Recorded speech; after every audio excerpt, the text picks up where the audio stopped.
अस्सलाम वालेकुम। साइंस का चैप्टर 4 भी ख़त्म हो चुका है, तो लिहाजा इसके एक्सरसाइजेस की तरफ आते हैं। सबसे पहले आपके पास है question number 1, encircle the correct answer. Number 1 है आपके पास oxides of nitrogen are produced due to, option C इसका आंसर है combustion of oil and coal at high temperature. दूसरा है it is cause of depletion of ozone layer, option D इसका answer है chlorofluorocarbon. It prevents ultraviolet radiation coming from sun to reach surface of earth, ozone layer. It can become the cause of rise in sea level, global warming. The energy resources can soon exhaust due to their unwise use. उसके बाद आपके पास है fill in the blanks. Fill in the blanks में सबसे पहले है there are breathing difficulties in an environment containing dash. Containing यानी एनवायरनमेंट में अगर सल्फ़र डाइऑक्साइड या कार्बन मोनोऑक्साइड होगी तो आपको ब्रीथिंग डिफ़िकल्टीज़ हो सकती है। दोनों में से कोई एक आप लिख सकते हैं। Due to ozone the growth of plants and crops is affected. Greenhouse effect helps to keep the earth environment warm. Fossil fuels are dash resources sources of energy, non renewable. 3R means reduce, reuse, recycle. Next page पे आपके पास है mark for tick for true and cross for false statement. Number 1 है the compounds composed of chlorine, fluorine and carbon atoms are called chlorofluorocarbons. True. The formula for ozone gas is O3. True. The increase in mean temperature of earth is called greenhouse effect. False. The energy resources which cannot be replenished in short duration are called non-renewable. True. We should use personal transport instead of public transport. False. Next question है आपके पास match the processes given in column A with the statements given in column B. Column A में आपके पास है green house effect, जिसको आप मिलाएंगे energy reflected by अर्थ के साथ। ग्लोबल वार्मिंग को मिलाएंगे आप increase in mean earth temperature के साथ। एसिड रेन का आंसर है oxides of sulphur and nitrogen. Depletion of ozone layer chlorofluorocarbons and deforestation का आंसर है डिक्रीज इन रेन्स।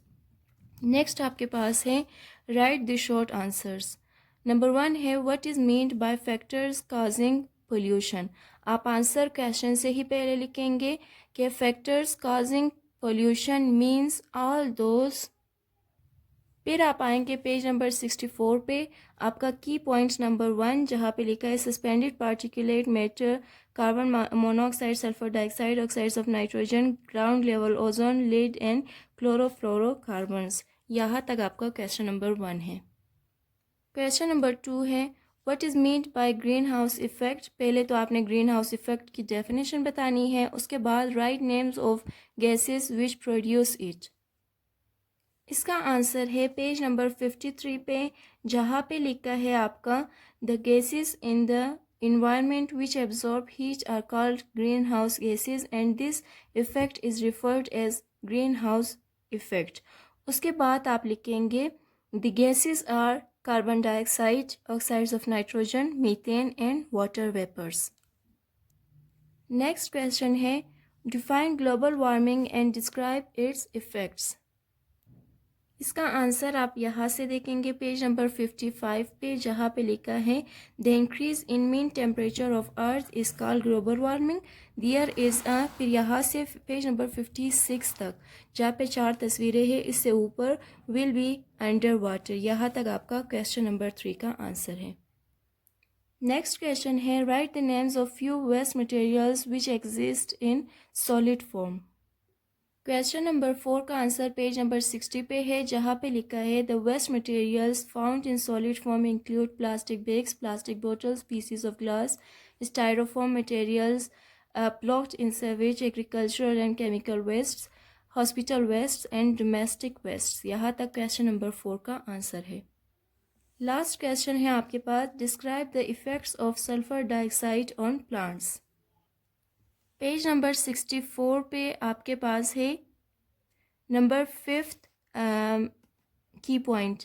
यहाँ पे जहाँ पे इट लिखा है इसकी जगह आप लिखेंगे sulphur dioxide destroys chloroplast in plants. Consequently, the photosynthesis process slows down and growth of plant is affected. यहाँ तक आपका क्वेश्चन नंबर 5 भी शॉर्ट आंसर क्वेश्चन का ख़त्म होता है। इसके बाद आपको एक्सप्लेन द फॉलोइंग का क्वेश्चन दिया गया है, जिसमें आपको greenhouse effect, 3R technique, depletion of ozone layer, acid rain and management of solid waste, ये 5 चीज़ें दी गई है जिसमें आपको इनको एक्सप्लेन करना है। सबसे पहले आप ग्रीन हाउस इफेक्ट का हेडिंग देकर आप एक पैराग्राफ इसके लिए लिखेंगे, जहाँ पर लिखा है which is harmful for life, यहाँ तक नंबर 1 का होगा। इसके बाद आप हेडिंग देंगे 3R टेक्निक, और पेज नंबर 61 पे जहाँ पे रिसाइकलिंग ऑफ मटेरियल्स है, इसी के सेकंड पैराग्राफ के 4th लाइन से आप लिखना स्टार्ट करेंगे। 3R means reduce, reuse, recycle, और जब तक ये पैराग्राफ या ये रिसाइकलिंग ऑफ मटेरियल ख़त्म नहीं होता, यहाँ तक आप लिखेंगे जहाँ पर लिखा है कैन रिड्यूस इन्वायरमेंटल पोल्यूशन, यहाँ तक 3R टेक्निक का आंसर होगा।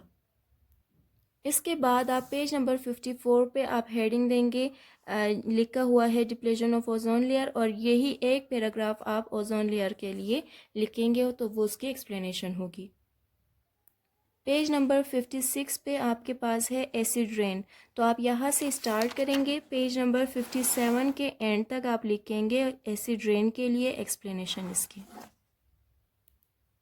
इसी तरह पेज नंबर 60 पे सॉलिड वेस्ट मैनेजमेंट, या आप क्वेश्चन से देखकर हेडिंग दे सकते हैं मैनेजमेंट ऑफ सॉलिड वेस्ट, यहाँ से आप स्टार्ट करेंगे, और पेज नंबर 61 पे जहाँ पे सॉलिड वेस्ट मैनेजमेंट ख़त्म नहीं होता, जहाँ पे लिखा है टेक्नोलॉजी शुड बी इंट्रोड्यूस्ड, यहाँ तक आपका आंसर होगा फर्स्ट क्वेश्चन का लॉन्ग, जो आपको एक्सप्लेन करना है। नेक्स्ट क्वेश्चन आपको दिया गया है what is mean by deforestation, describe it's effects on environment.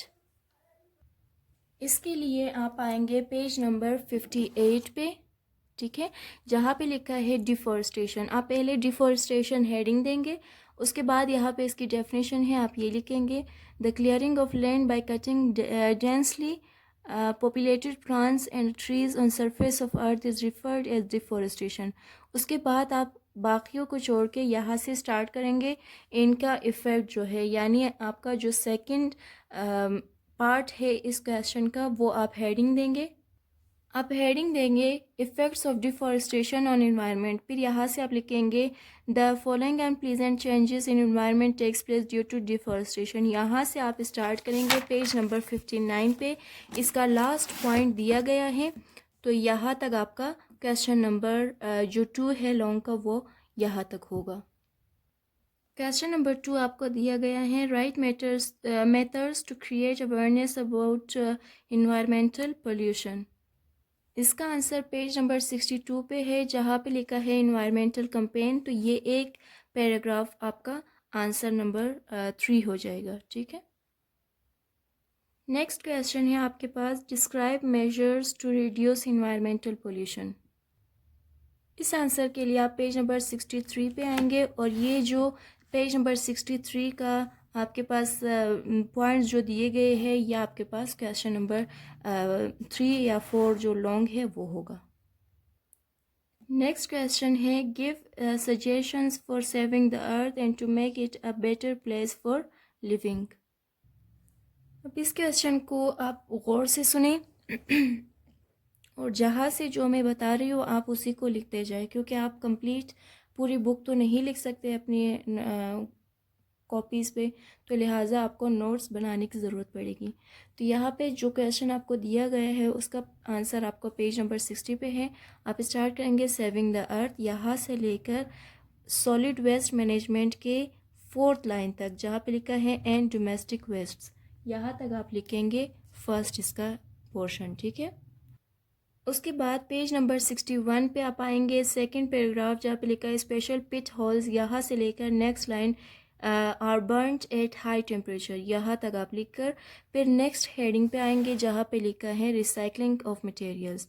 तो हेडिंग देकर आपने 2 लाइन की इसकी डेफिनेशन लिखनी है जहाँ पे लिखा है रिसाइकलिंग ऑफ वेस्ट मटेरियल्स। फिर उसके बाद आप नेक्स्ट पैराग्राफ पे आएंगे objects which are made from plastics, यहाँ से लेकर इसके 4th लाइन तक इंट्रोड्यूस तक आप लिख के रिसाइकलिंग ऑफ मटेरियल्स भी आप यहाँ पे स्टॉप कर देंगे। उसके बाद आप कंजर्वेशन ऑफ रिसोर्सेज आप स्टार्ट करेंगे जहाँ से लिखा हुआ है, यहाँ से स्टार्ट करके आप नेक्स्ट पेज पे आएंगे और यहाँ तक लिखेंगे they should not be wasted. यहाँ तक लिखने के बाद आप हेडिंग देंगे इन्वायरमेंटल कैंपेन। ये आपके पास एक पैराग्राफ है तो इसको कंप्लीट लिखना है। और लास्ट में आपके पास जो लास्ट हेडिंग है वो है रिस्पॉन्सिबिलिटी फॉर ऑल। तो आपने 3 लाइन इसके स्टार्ट के लिखकर अपना ये क्वेश्चन क्लोज कर लेना है। क्वेश्चन नंबर 6 है आपके पास write a detailed essay on natural resources and their conservation. तो इसके लिए आप पेज नंबर 61 पे आएंगे, यहाँ पे लिखा है कंजर्वेशन ऑफ रिसोर्सेज। तो यहाँ से आप स्टार्ट करेंगे resources mean such objects present in the environment which are, यहाँ से आप लिखने के बाद नेक्स्ट पेज 62 पे आएंगे जहाँ पे लिखा है with severe damage and hazards. यहाँ तक आपका क्वेश्चन नंबर 6 का आंसर है। अब लास्ट क्वेश्चन आपके पास है right notes on the following non renewable sources of energy and oxides of nitrogen. इसके लिए आप आएंगे पहले पेज नंबर 59 पे। 59 पे आने के बाद 6 लाइन से आप स्टार्ट करेंगे fossil fuels are non renewable sources of energy because these require a very long duration for their revival. फिर आप लिखेंगे we get major part of energy from fossil fuels.